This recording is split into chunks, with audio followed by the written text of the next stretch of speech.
familiarity with the just amount of time, the amount of effort that it takes to get to this, just the tensile strength of the marble.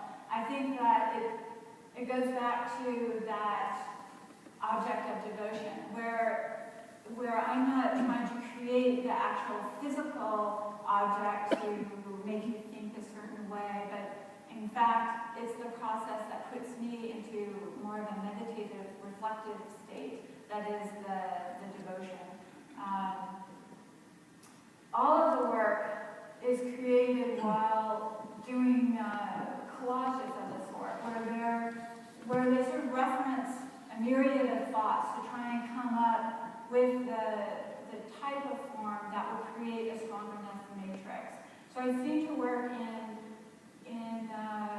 a cycle. There will be the collages and the drawing, simultaneous with the carving, and then at the end, the carvings will go sort of back into nature.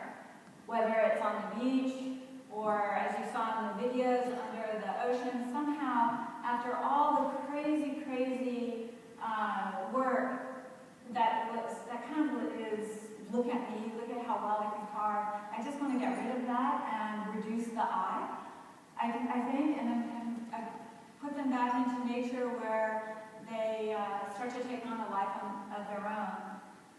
Once doing that, I really began to reflect on context, because it is the context that imparts meaning on these. While I was doing these,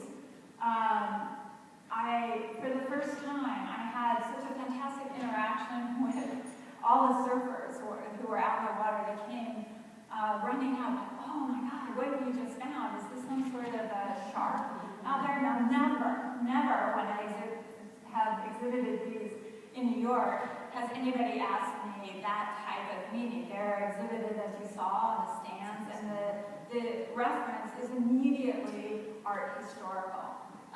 And here, suddenly, it has a whole separate set of meanings, and I love that. I love that potential with art, that it remains open, and yet it was obvious that it had been created by